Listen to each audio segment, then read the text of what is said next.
जो भी औरतें पानी भरने आएंगी उन्हें अपनी कहानी सुना दिया करना। सीता माता कुएं की पाल पर जाकर बैठ गई। तभी एक स्त्री आई। उसने रेशम की जरी की साड़ी पहन रखी थी और सोने का घड़ा ले रखा था। सीता माता उसे देखकर कहने लगी, बहन, मेरा 12 वर्ष का नितनेम सुन लो। पर वह स्त्री बोली कि मैं तुम्हारा नितनेम सुनूंगी तो मुझे तो घर जाने में देर हो जाएगी और मेरी सास मुझसे झगड़ा करेगी। इसलिए उसने कहानी नहीं सुनी और अपने घर चली गई। लेकिन उसके घर जाते ही उसकी रेशम जरी की साड़ी फट गई। सोने का घड़ा मिट्टी के घड़े में बदल गया। सासू ने देखा तो पूछा, अरे बहू, ये किसका दोष अपने सिर लेकर आ गई है? बहू बोली, माँ जी, कुएं पर एक औरत बैठी थी। उसने अपनी कहानी सुनने के लिए कहा, लेकिन मैंने नहीं सुनी। शायद उसी का ये फल मुझे मिला है। बहू की बात सुनकर अगले दिन वही साड़ी और वही घड़ा लेकर सास कुएं की पाल पर गई। सास को वहीं पर सीता माता बैठी मिली तो माता सीता ने कहा, बहन, मेरी कहानी सुन लीजिए। सासू बोली, एक बार छोड़, मैं तो 4 बार कहानी सुन लूंगी। तब सीता माता बोली, राम आए लक्ष्मण आए, देश के पुजारी आए, नित नेम का नेम लाए, आओ राम बैठो राम, तपी रसोई जीमो राम, माखन मिश्री खाओ राम, दूध पताशा पियो राम, सूत के पलका मोठो राम, शाल दुशाला पोठो राम, शाल दुशाला ओढ़ो राम। जब बोलूं राम ही राम, राम सवारे सबके काम, खाली घर भंडार भरेंगे, सबका बेड़ा पार करेंगे। श्री राम जय जय राम। सासू बोली, बहन, कहानी तो बहुत अच्छी लगी। फिर कहानी सुनकर सासू घर चली गई और उसकी साड़ी फिर से रेशम जरी की बन गई। मिट्टी का घड़ा भी फिर वापस से सोने के घड़े में बदल गया। बहू ने देखा तो कहने लगी, सासू माँ, आपने ये सब कैसे किया? सासू बोली, बहू, तू दोष लगा कर आई थी और मैं अब दोष उतार कर आ रही हूँ। बहू ने पूछा कि माँ जी, वह कुएं वाली स्त्री कौन है? सासू ने बताया कि वह तो सीता माता थी। वो पुराने से नया कर देती हैं, खाली घर में भंडार भर देती हैं। वह लक्ष्मी जी का वास घर में कर देती हैं और मनुष्य की जो भी इच्छा हो उसे पूर्ण कर देती हैं। बहू बोली, माँ जी, फिर तो ऐसी कहानी मुझे भी सुना दो। सास बोली कि ठीक है, तुम भी सुनो। फिर सास ने कहानी शुरू की। राम आए लक्ष्मण आए, देश के पुजारी आए, नित नेम का नेम लाए, आओ राम बैठो राम, तपी रसोई जीमो राम, माखन मिश्री खाओ राम, दूध बताशा पियो राम, सूत के पलका मोठो राम, शाल दुशाला पोठो राम, शाल दुशाला ओढ़ो राम। जब बोलूं राम ही राम, राम सवारे सबके काम, खाली घर भंडार भरेंगे, सबका बेड़ा पार करेंगे। बोलो श्री राम जय जय राम। कहानी सुनकर बहू बोली, माँ जी, कहानी तो बहुत अच्छी है। सासू ने कहा, ठीक है, अब से हम इस कहानी को रोज किया करेंगे। अब सास बहू रोज सवेरे उठती, नहाती धोती और पूजा करने के बाद नितनेम की सीता माता की कहानी कहती। एक दिन की बात है, उनके यहाँ पड़ोस की एक औरत आई और बोली कि बहन, जरा सी आँच तो देना। तो बहू बोली कि आँच तो अभी हमने जलाई ही नहीं। पड़ोसन बोली, तो फिर तुम सुबह 4 बजे से उठकर क्या कर रही हो? तो उन्होंने कहा कि हम तो सुबह सुबह उठकर पूजा करते हैं, फिर सीता माता की नितनेम की कहानी कहते हैं। पड़ोसन ने उनकी बात सुनकर फिर कहा कि सीता माता की कहानी कहने से तुम्हें क्या मिला? तब वे दोनों बोली कि सीता माता की कहानी कहने से घर में भंडार भर जाते हैं, सारे काम पूर्ण हो जाते हैं, मन की इच्छा भी पूरी होती है। पड़ोसन ने कहा, बहन, अगर ऐसा है तब तो फिर मुझे भी कहानी सुना दो। तब बहू बोली कि ठीक है, तुम भी ये कहानी सुन लो। राम आए लक्ष्मण आए, देश के पुजारी आए, नित नेम का नेम लाए, आओ राम बैठो राम, तपी रसोई जीमो राम, माखन मिश्री खाओ राम, दूध बताशा पियो राम, सूत के पलका मोठो राम, शाल दुशाला पोठो राम, शाल दुशाला ओढ़ो राम। जब बोलू राम ही राम, राम सवारे सबके काम, खाली घर भंडार भरेंगे, सबका बेड़ा पार करेंगे, श्री राम जय जय राम। पड़ोसन ने इस कहानी को सुना तो कहने लगी, बहन कहानी तो बहुत अच्छी लगी। अब वह पड़ोसन भी नितनेम सीता माता की कहानी कहने लगी। कहानी कहने से सीता माता ने पड़ोसन के भी धन के भंडार भर दिए। देखते ही देखते अब तो पूरे मोहल्ले में नितनेम की कथा चल पड़ी और हर किसी की मनोकामना पूर्ण होने लगी। हे सीता माता, जैसे आपने उन सभी के भंडार भरे, वैसे ही हमारे भी भरना। कहानी कहने वाले, सुनने वाले और हुंकार भरने वाले सबके भरना। सभी प्रेम से बोलिए, सीता मैया की जय। माघ मास महात्म्य छठा अध्याय। पूर्व समय में सतयुग के उत्तम निषेध नामक नगर में हेमकुंडल नाम वाला कुबेर के समान एक धनी वैश्य रहता था, जो कुलीन, अच्छे काम करने वाला, देवता अग्नि और ब्राह्मण की पूजा करने वाला, खेती का काम करता था। वह गऊ, घोड़े, भैंस आदि का पालन करता था। दूध, दही, छाछ, गोबर, घास, गुड़, चीनी आदि अनेक वस्तु बेचा करता था, जिससे उसने बहुत सारा धन इकट्ठा कर लिया था। जब वह वृद्ध हो गया तो मृत्यु काल निकट समझकर उसने धर्म के कार्य करने प्रारंभ कर दिए। भगवान विष्णु का मंदिर बनवाया, कुआं, तालाब, बावड़ी, आम, पीपल आदि वृक्ष के तथा सुंदर बाग बगीचे लगवाए। सूर्योदय से सूर्यास्त तक वह दान करता। गांव के चारों तरफ जल की प्याऊ लगवाई। उसने सारे जन्म भर जितने भी पाप किए थे वह उनका प्रायश्चित करता था। इस प्रकार उसके 2 पुत्र उत्पन्न हुए थे, जिनका नाम उसने कुंडल और विकुंडल रखा था। वे दोनों लड़के जब युवावस्था के हुए तो हेमकुंडल वैश्य गृहस्थी का सब कार्य सौंपकर तपस्या करने के लिए वन में चला गया और वहां श्री विष्णु भगवान की आराधना में शरीर को सुखाकर अंत में विष्णु लोक को प्राप्त हुआ। उसके दोनों पुत्र लक्ष्मी के मद को प्राप्त होकर बुरे कर्मों में लग गए। वेश्यागामी वीणा और बाजे लेकर वेश्याओं के साथ गाते फिरते थे। अच्छे सुंदर वस्त्र पहनकर, सुगंधित तेल, इत्र आदि लगाकर, भांड और खुशामदियों से घिरे हुए हाथी की सवारी और सुंदर घरों में रहते थे। इस प्रकार ऊपर बोए बीज के समान वह अपने धन को बुरे कामों में नष्ट करते थे। कभी किसी सत्पात्र आदि को दान नहीं करते थे, न ही कभी हवन, देवता या ब्रह्मा जी की सेवा तथा श्री विष्णु का ही पूजन किया करते। थोड़े ही दिनों में उनका सारा धन नष्ट हो गया और वह दरिद्रता को प्राप्त होकर अत्यंत दुखी हो गए। भाई, जन, सेवक, उपजीवी सब इनको छोड़कर चले गए तो इन्होंने चोरी आदि करना आरंभ कर दिया और राजा के भय से नगर को छोड़कर डाकुओं के साथ वन में रहने लगे। वहां अपने तीक्ष्ण बाणों से वन के पक्षी, हिरण आदि पशु और अन्य हिंसक जीवों को मारकर खाने लगे। एक बार इनमें से एक पर्वत पर गया, जिसको एक सिंह मारकर खा गया, और दूसरा भी वन को गया, जो काले सर्प के डसने से मर गया। तब यमराज के दूत उन दोनों को बांधकर यम के पास लाए और कहने लगे कि महाराज, इन दोनों पापियों के लिए क्या आज्ञा है। प्रिय श्रोताओं, माघ मास महात्म्य में आज बस इतना ही। इसके आगे की कथा आप सभी कल सुनिएगा। अब सुनिए आज की भागवत कथा। श्री सूत जी कहते हैं, इसके बाद सुखपूर्वक बैठे हुए वीणा पाणी परम यशस्वी देवर्षि नारद जी ने मुस्कुराकर अपने पास ही बैठे ब्रह्म ऋषि व्यास जी से कहा। नारद जी ने प्रश्न किया, महाभाग व्यास जी, आपके शरीर एवं मन दोनों ही अपने कर्म और चिंतन से संतुष्ट तो है ना? अवश्य ही आपकी जिज्ञासा तो भली भांति पूर्ण हो गई है, क्योंकि आपने जो ये महाभारत की रचना की है वो तो बड़ी ही अद्भुत है। वह धर्म आदि सभी पुरुषार्थों से परिपूर्ण है। सनातन ब्रह्म तत्व को भी आपने खूब विचारा है और जान भी लिया है।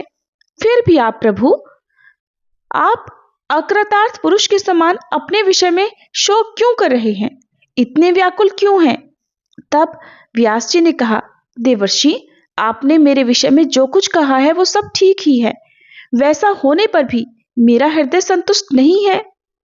पता नहीं इसका क्या कारण है। आपका ज्ञान तो अगाध है। आप साक्षात ब्रह्मा जी के मानस पुत्र हैं। इसलिए मैं आपसे ही इसका कारण पूछता हूँ। नारद जी, आप तो समस्त गोपनीय रहस्यों को जानते हैं, क्योंकि आपने उन पुराण पुरुष की उपासना की है जो प्रकृति पुरुष दोनों के स्वामी हैं और असंग रहते हुए भी अपने संकल्प मात्र से गुणों के द्वारा संसार की सृष्टि, स्थिति और प्रलय करते रहते हैं। तब नारद जी ने कहा, व्यास जी, आपने भगवान के निर्मल यश का गान प्रायः नहीं किया। मेरी ऐसी मान्यता है कि जिससे भगवान संतुष्ट नहीं होते वो शास्त्र या ज्ञान अधूरा है। आपने धर्म आदि पुरुषार्थों का जैसा निरूपण किया है, भगवान श्री कृष्ण की महिमा का वैसा निरूपण नहीं किया। जिस वाणी से, चाहे वो रस, भाव, अलंकार आदि से युक्त ही क्यों न हो, जगत को पवित्र करने वाले भगवान श्री कृष्ण के यश का कभी गान नहीं होता। वो तो कौवों के लिए उच्छिष्ट फेंकने की जगह के समान अपवित्र मानी जाती है। व्यास जी, आपकी दृष्टि अमोघ है। आप इस बात को जानिए कि आप पुरुषोत्तम भगवान के कला अवतार हैं। आपने अजन्मा होकर भी जगत के कल्याण के लिए जन्म ग्रहण किया है। इसलिए आप विशेष रूप से भगवान की लीलाओं का कीर्तन कीजिए। विद्वानों ने इस बात का निरूपण किया है कि मनुष्य की तपस्या, वेदाध्ययन, यज्ञानुष्ठान, स्वाध्याय, ज्ञान और दान का एकमात्र प्रयोजन यही है कि पुण्य कीर्ति श्री कृष्ण के गुणों और लीलाओं का वर्णन किया जाए। मुने, पिछले कल्प में, अपने पूर्व जन्म में मैं वेदवादी ब्राह्मणों की एक दासी का लड़का था। वे योगी वर्षा ऋतु में एक स्थान पर चातुर्मास्य कर रहे थे। बचपन में मैं उनकी सेवा में नियुक्त कर दिया गया था। मैं यद्यपि बालक था, फिर भी किसी प्रकार की कोई चंचलता नहीं करता था। जितेंद्रिय था, खेल कूद से दूर रहता था और आज्ञानुसार उनकी सेवा करता था। मैं बोलता भी बहुत कम था। मेरे इस शील स्वभाव को देखकर समदर्शी मुनियों ने मुझ सेवक पर अत्यंत अनुग्रह किया। उनकी अनुमति प्राप्त करके बर्तनों में लगा हुआ जूठन मैं एक बार खा लिया करता था। इससे मेरे सारे पाप धुल गए। इस प्रकार उनकी सेवा करते करते मेरा हृदय भी शुद्ध हो गया और वे लोग जैसा भजन पूजन करते थे उसी में मेरी भी रुचि हो गई। प्यारे व्यास जी, उस सत्संग में उन लीला गान परायण महात्माओं के अनुग्रह में मैं प्रतिदिन श्री कृष्ण की मनोहर कथाएं सुना करता। श्रद्धा पूर्वक एक एक पद श्रवण करते करते प्रिय कीर्ति भगवान में मेरी रुचि हो गई। महामुने, जब भगवान में मेरी रुचि हो गई तब उन मनोहर कीर्ति प्रभु में मेरी बुद्धि भी निश्चल हो गई। उस बुद्धि से मैं इस संपूर्ण सत और असत रूप जगत को अपने पर ब्रह्म स्वरूप आत्मा में माया से कल्पित देखने लगा। इस प्रकार शरद और वर्षा, इन दो ऋतुओं में तीनों समय उन महात्मा मुनियों ने श्री हरि के निर्मल यश का संकीर्तन किया और मैं प्रेम से प्रत्येक बात सुनता रहा। अब चित्त के रजोगुण और तमोगुण को नाश करने वाली भक्ति का मेरे हृदय में प्रादुर्भाव हो गया। मैं उनका बड़ा ही अनुरागी था, विनयी था। उन लोगों की सेवा से मेरे पाप नष्ट हो चुके थे।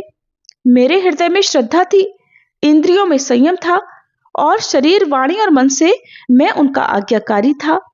उन दीन वत्सल महात्माओं ने जाते समय कृपा करके मुझे उस गुह्यतम ज्ञान का उपदेश किया जिसका उपदेश स्वयं भगवान ने अपने श्रीमुख से किया है। उस उपदेश से ही जगत के निर्माता भगवान श्री कृष्ण की माया के प्रभाव को मैं जान सका, जिसके जान लेने पर उनके परम पद की प्राप्ति हो जाती है। सत्य संकल्प व्यास जी, पुरुषोत्तम भगवान श्री कृष्ण के प्रति समस्त कर्मों को समर्पित कर देना ही संसार के तीनों तापों की एकमात्र औषधि है। ये बात मैंने आपको बतला दी। व्यास जी, आपका ज्ञान पूर्ण है। आप भगवान की ही कीर्ति का, उनकी प्रेममयी लीला का वर्णन कीजिए। उसी से बड़े बड़े ज्ञानियों की भी जिज्ञासा पूर्ण होती है। जो लोग दुखों के द्वारा बार बार रौंदे जा रहे हैं, उनके दुख की शांति इसी से हो सकती है और कोई उपाय नहीं है।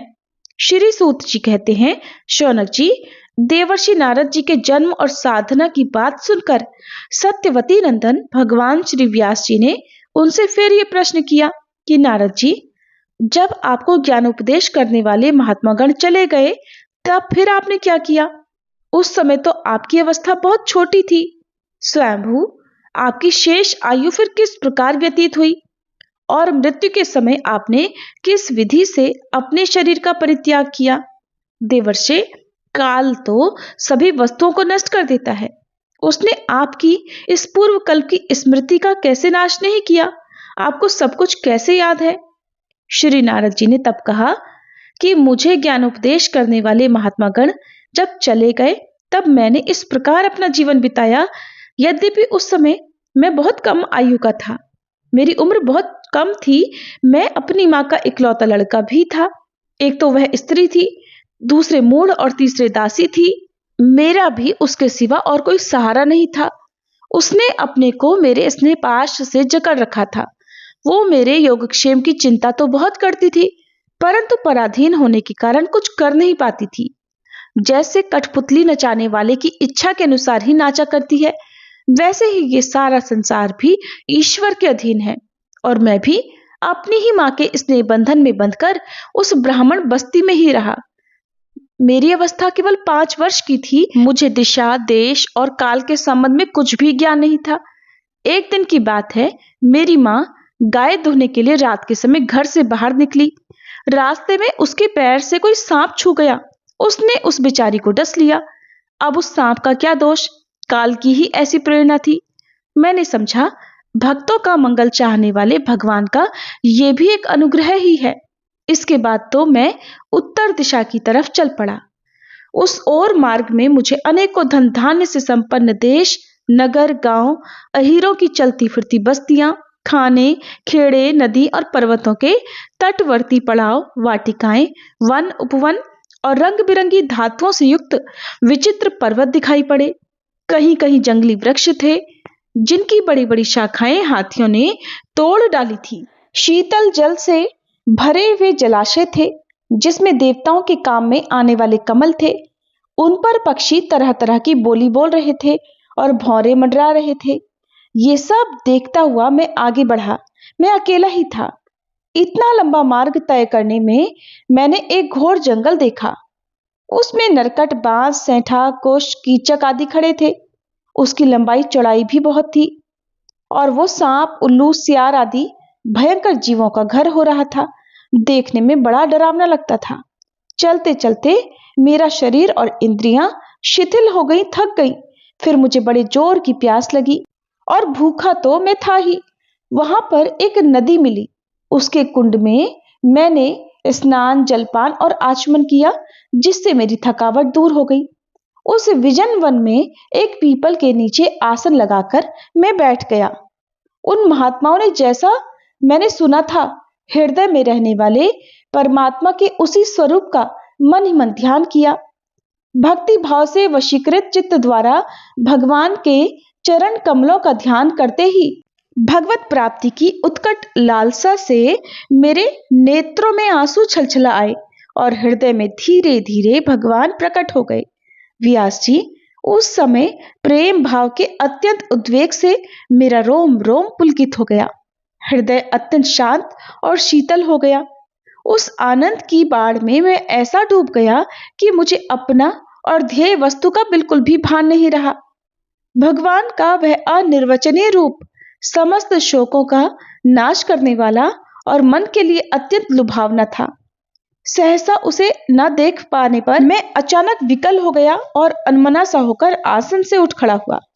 मैंने उस स्वरूप का दर्शन फिर से करना चाहा, किंतु मन को हृदय में समाहित करके बार बार दर्शन का प्रयास करने पर भी मैं उसे दोबारा नहीं देख सका। मैं अतृप्त के समान आतुर हो गया। इस तरह निर्जन वन में मुझे प्रयत्न करते देख स्वयं भगवान ने, जो कि वाणी के विषय नहीं है, बड़ी गंभीर और मधुर वाणी से मेरे शोक को शांत करते हुए कहा, खेद है कि इस जन्म में तुम मेरा दर्शन नहीं कर सकोगे। जिनकी वासनाएं पूरी तरह शांत नहीं हो गई हैं, उन अधकचरे योगियों को मेरा दर्शन तो अत्यंत दुर्लभ है। निष्पाप बालक, तुम्हारे हृदय में मुझे प्राप्त करने की लालसा जागृत करने के लिए ही मैंने एक बार तुम्हें अपने रूप की बस झलक दिखलाई है। मुझे प्राप्त करने की आकांक्षा से युक्त साधक धीरे धीरे हृदय की संपूर्ण वासनाओं का भलीभांति त्याग कर देता है। अल्पकालीन संत सेवा से तुम्हारी चित्त वृत्ति मुझ में स्थिर हो गई है। अब तुम इस प्राकृत मलिन शरीर को छोड़कर मेरे पार्षद हो जाओगे। मुझे प्राप्त करने का तुम्हारा ये दृढ़ निश्चय किसी प्रकार नहीं टूटेगा। समस्त सृष्टि का प्रलय हो जाने पर भी मेरी कृपा से तुम्हें मेरी स्मृति बनी रहेगी। आकाश के समान अव्यक्त सर्वशक्तिमान महान परमात्मा इतना कहकर चुप हो रहे। उनकी इस कृपा का अनुभव करके मैंने उन श्रेष्ठों से भी श्रेष्ठतर भगवान को सिर झुकाकर प्रणाम किया। तभी से मैं लज्जा संकोच छोड़कर भगवान के अत्यंत रहस्यमय और मंगलमय मधुर नामों और लीलाओं का कीर्तन और स्मरण करने लगा। व्यास जी, इस प्रकार भगवान की कृपा से मेरा शुद्ध हृदय हो गया, आसक्ति मिट गई और मैं श्री कृष्ण परायण हो गया। कुछ समय बाद जैसे एकाएक बिजली कौंध जाती है, वैसे ही अपने समय पर मेरी भी मृत्यु आ गई। मुझे शुद्ध भगवत पार्षद शरीर प्राप्त होने का अवसर आने पर प्रारब्ध कर्म समाप्त हो जाने के कारण 5 भौतिक शरीर नष्ट हो गया। कल्प के अंत में जिस समय भगवान नारायण एकार्णव के जल में शयन करते हैं, उस समय उनके हृदय में शयन करने की इच्छा से इस सारी सृष्टि को समेटकर ब्रह्मा जी जब प्रवेश करने लगे, तब उनकी सांस के साथ मैं भी उनके हृदय में प्रवेश कर गया।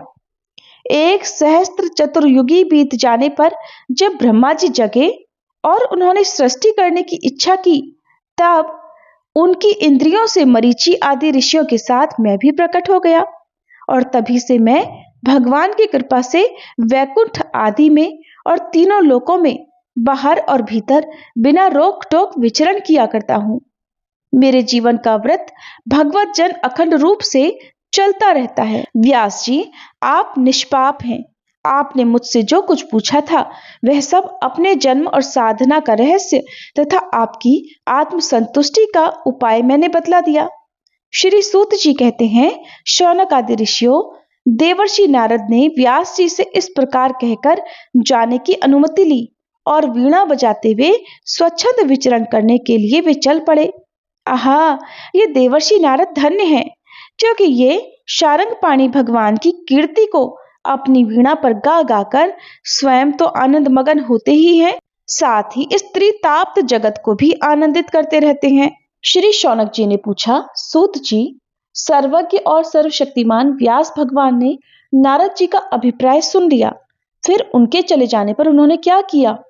सूत जी ने बताया, ब्रह्म नदी सरस्वती के पश्चिम तट पर शम्याप्रास नाम का एक आश्रम है। वहां ऋषियों के यज्ञ चलते ही रहते हैं। वहीं व्यास जी का अपना आश्रम है। उसके चारों ओर बेर का सुंदर वन है। उस आश्रम में बैठकर उन्होंने आचमन किया और स्वयं अपने मन को समाहित किया। उन्होंने भक्ति योग के द्वारा अपने मन को पूरी तरह एकाग्र और निर्मल करके आदि पुरुष परमात्मा और उनके आश्रय से रहने वाली माया को देखा। इसी माया से मोहित होकर ये जीव तीनों गुणों से अतीत होने पर भी अपने को त्रिगुणात्मक मान लेता है और इस मान्यता के कारण ही होने वाले अनर्थों को भोगता है। इन अनर्थों की शांति का साक्षात साधन है केवल भगवान का भक्ति योग, परंतु संसार के लोग इस बात को नहीं जानते। यही समझकर तो उन्होंने इस परमहंसों की संहिता श्रीमद् भागवत की रचना की। इसके श्रवण मात्र से पुरुषोत्तम भगवान श्री कृष्ण के प्रति परम प्रेममय भक्ति हो जाती है, जिससे जीव के शोक मोह और भय नष्ट हो जाते हैं। उन्होंने इस भागवत संहिता का निर्माण और पुनरावृत्ति करके इसे अपने निवृत्ति परायण पुत्र श्री सुखदेव जी को पढ़ाया। शौनक जी ने पूछा, श्री सुखदेव जी तो अत्यंत निवृत्ति परायण हैं। उन्हें किसी भी वस्तु की अपेक्षा नहीं है। वे तो सदा आत्मा में ही रमण करते हैं। फिर उन्होंने किस लिए इस विशाल ग्रंथ का अध्ययन किया?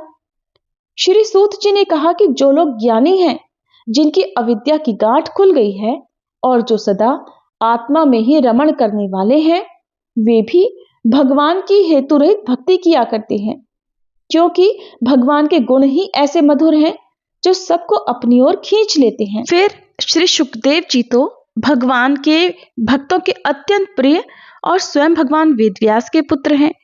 भगवान के गुणों ने उनके हृदय को अपनी ओर खींच लिया और उन्होंने उससे विवश होकर ही इस विशाल ग्रंथ का अध्ययन किया।